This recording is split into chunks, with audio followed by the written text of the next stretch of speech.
Welcome, everyone, to the Poetry Performance Workshop, usually led by Patrick Thomas Jeffries, but he's on vacation in a faraway place. Oh, yeah.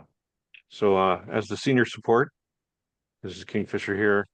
I'm going to send you right away over to our very special guest performer for today, Ellyn Maybe, who will introduce what is going to be performed. Go ahead, Ellyn. Hi, thank you for having us today. I wanted to introduce Aaron Kierbel, who did a beautiful stop motion film of Somewhere in the Sky, and he'll tell about the process and everything about it. It's very exciting to work with artists and other art forms and everything, and it's wonderful. So thank you. Welcome, Aaron. Thank you. Hey everybody, great to be here. Are you going to show the film first, or do you want me to talk? Whatever you wish, whatever you wish. What would you like? Maybe you could show the film, and Yeah, then let's do that. so people know, and then Yeah. I can talk about it afterwards, Okay. if that's cool.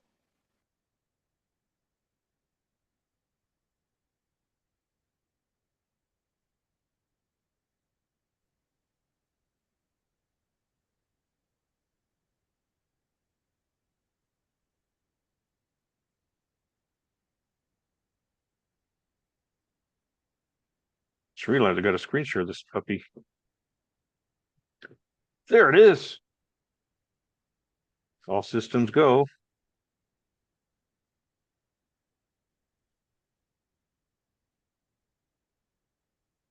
You do have to get the sound, share the sound as well.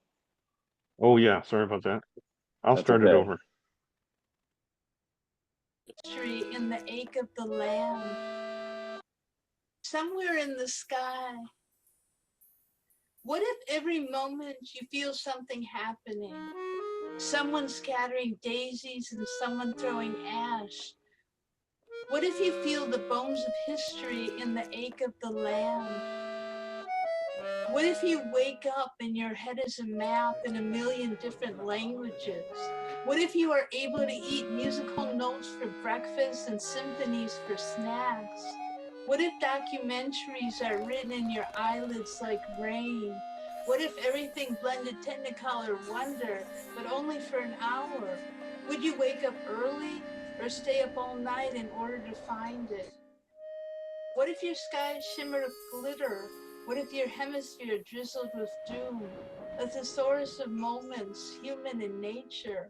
Would you live in the clouds or relish Earth's hue? Perhaps life is a multiple choice question, my friend. The answer's in a circle dance with no beginning or end.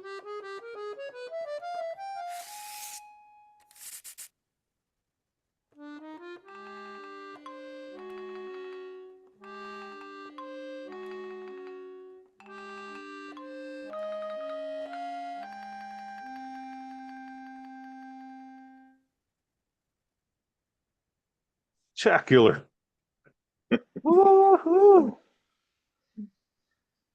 Okay, tell us how you did it, man. Wow, it's kind of amazing to watch how fast it goes and just to remember how painstakingly slow it took to make it. I mean, it's like a minute and 30 seconds, but I remember we clocked it at like it took us like 3 months or 100 hours to do that.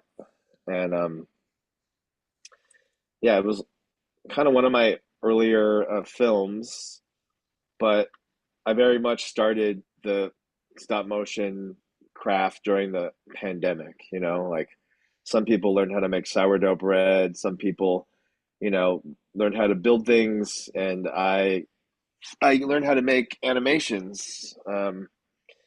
I am a musician, primarily a drum set player, and play with lots of bands, and I also teach in the schools.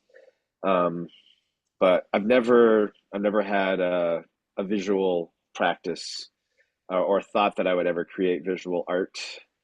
And so yeah, around 2020, I with all the free time that all of us musicians and performers now had on our hands, a lot of us were getting into making videos, just learning how to actually use technology and kind of sort of beefing up our um, promo and just learning. You know, we were doing everything from home and using video screens. So a lot of us sound people were starting to get more into the visual element. And so one of the bands that I play in called the Jazz Mafia, I I made I wrote a song for that band, and they wanted to turn it into a music video. And so they said, you know, come up with an idea and we'll go for it. And I don't know why um I wrote a song that had kind of a circus type of sound, and I thought that the stop motion aesthetic would go well with that. And I have a very close friend who's a stop motion animator, and I asked him if he would make this video for me, and he said he was a little too busy at the time, but why don't you do it? Why don't you learn how to do stop motion animation? And because I literally had nothing to do, my calendar was completely void of anything. I thought that sounded like a pretty sensible idea at the time, and learned just like having no skills with how to use a camera or um, you know, any kind of visual skills really. I sort of taught myself watching YouTube videos and just got in there and started creating. And I spent the whole summer of 2020, I remember, about 3 months or so inside my little studio creating this thing. And when I was done with it, well, first of all, I thought like I'm never gonna make another stop motion video again. That was mostly painful and not fun. And um, I mean, there were of course some ecstatic moments in there. I wonder if it's like child labor. I'm not child labor.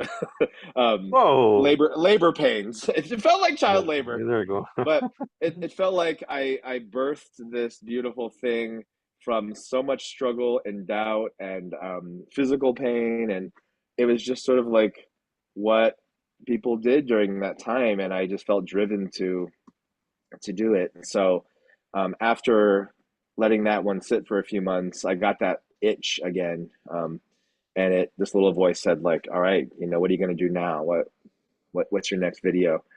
And I made a call out on Facebook to see if anybody wanted to collaborate with me. And I got one of the people that responded was this girl, Nicole, who's a dancer in our community in the Bay Area.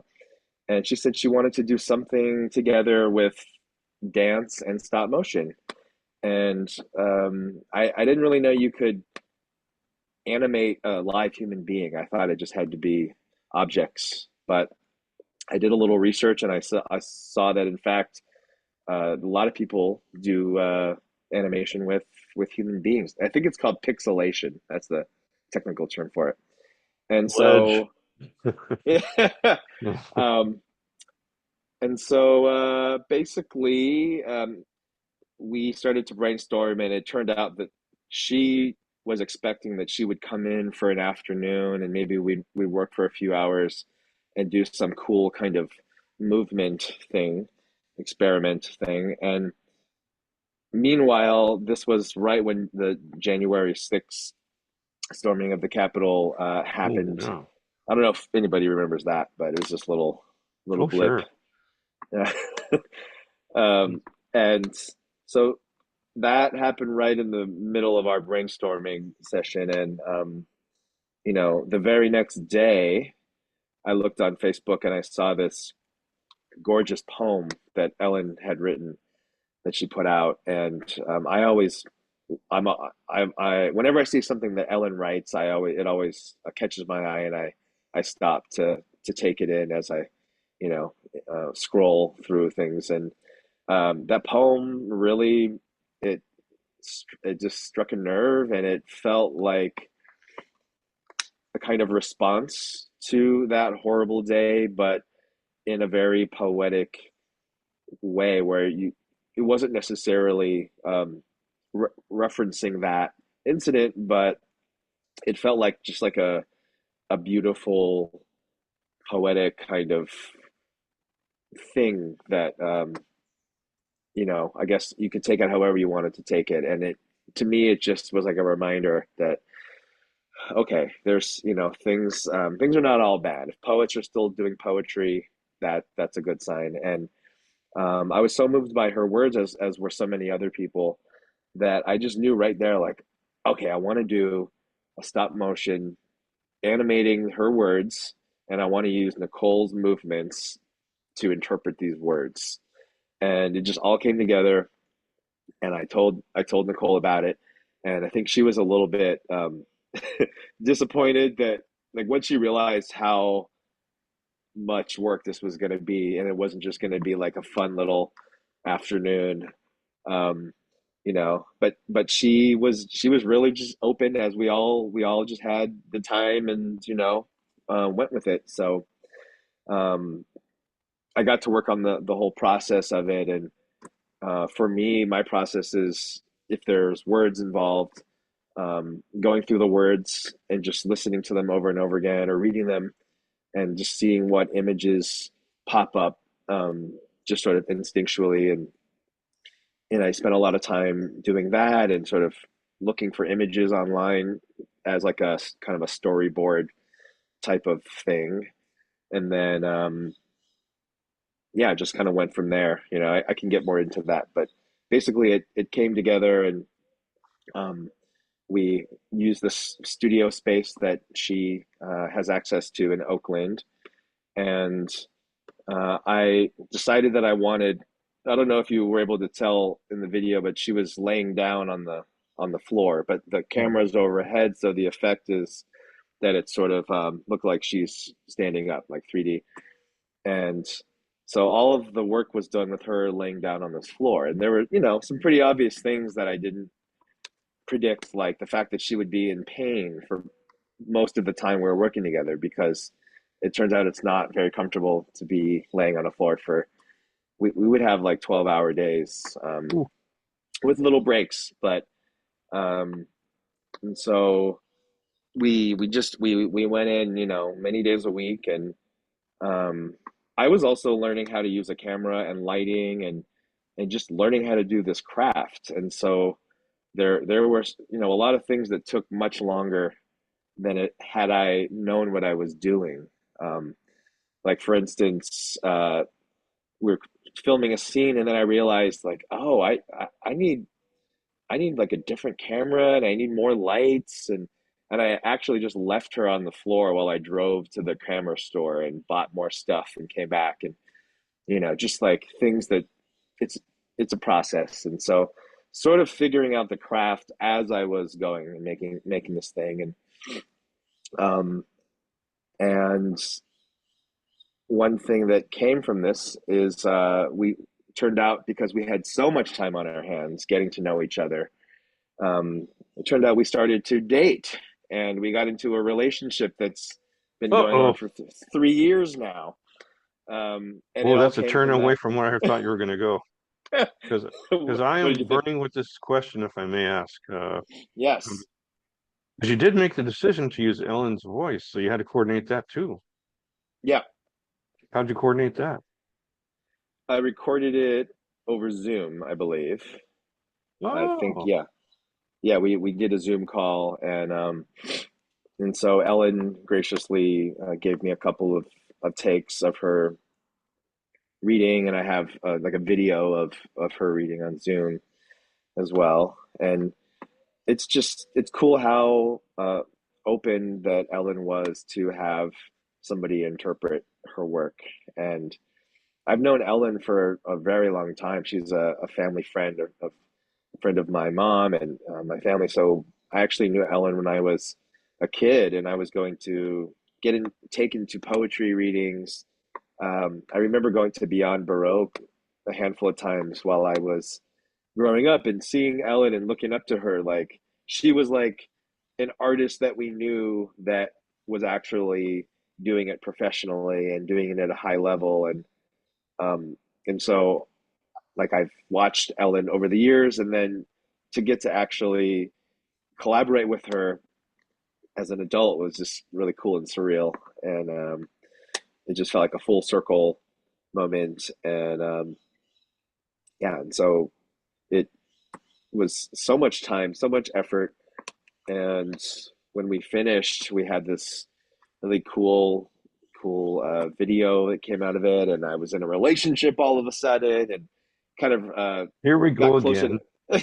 Yeah, I'm You not going to know, talk about that I've much, got to steer you again.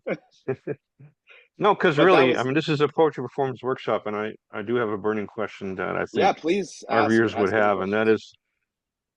is, it was very interesting how you got Ellen to be a part of this video, and the background and all of that. And then you said something about giving her some takes. So when you had these takes of her performing this poem, did you take a whole take or piece things, or how did that Yeah, work? I think they were whole takes. Hmm. Um, yeah, and Zoom, the audio is not always predictable, and it kind of pops out for a second or two, and Hmm. also there's just like the way it's delivered, and but Ellen did a great job. I Yeah, love. speaking of delivery, go ahead and say you're about to answer my question. Go ahead, her delivery. Oh, I just yeah, Yeah, yeah. I like Ellen's poetry voice. I like her speaking voice, and um, It's unique, yeah, I mean, if you've heard so yeah. many other poets, there's no one like Ellen Maybe.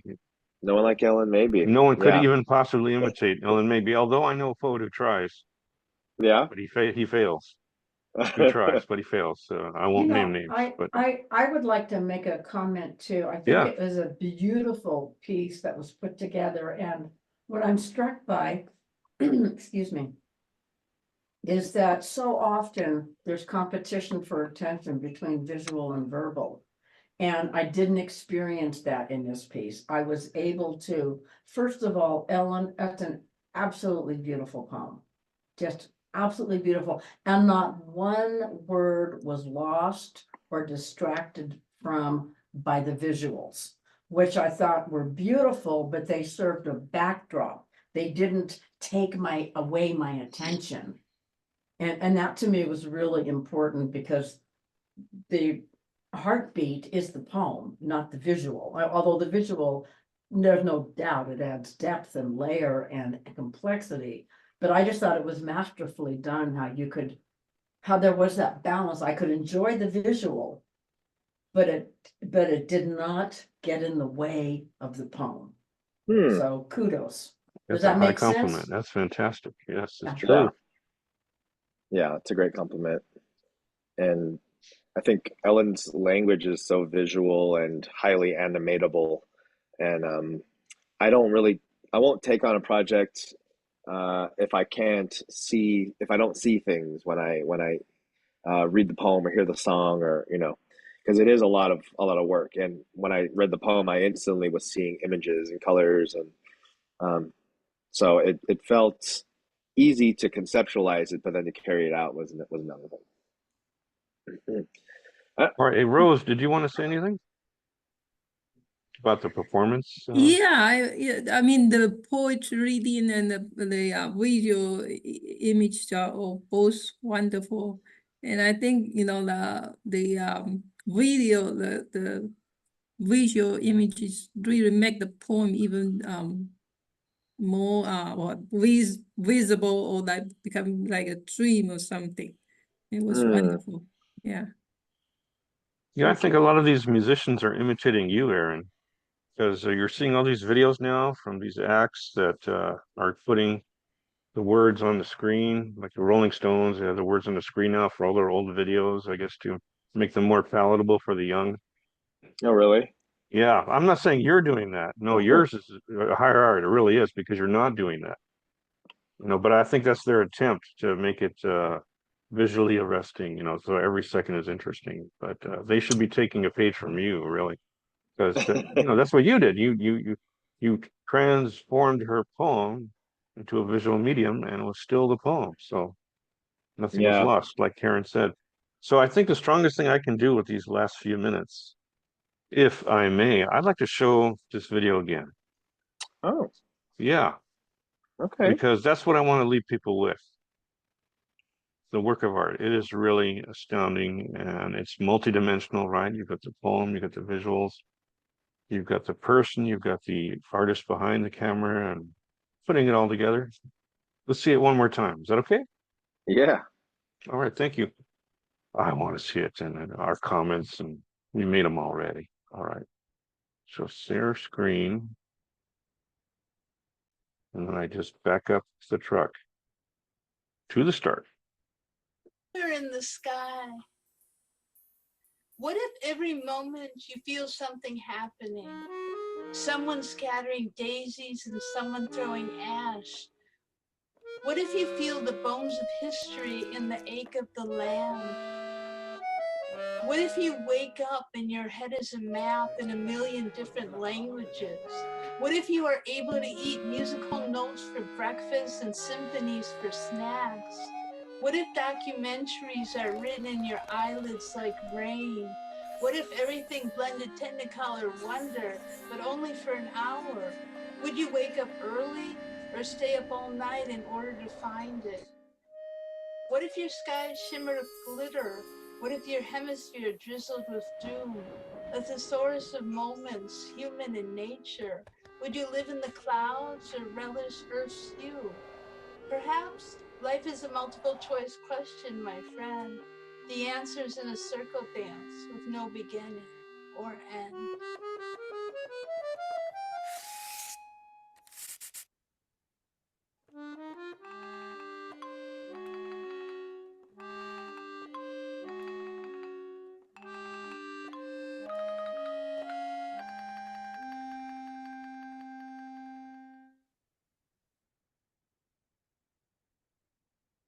Wait a minute.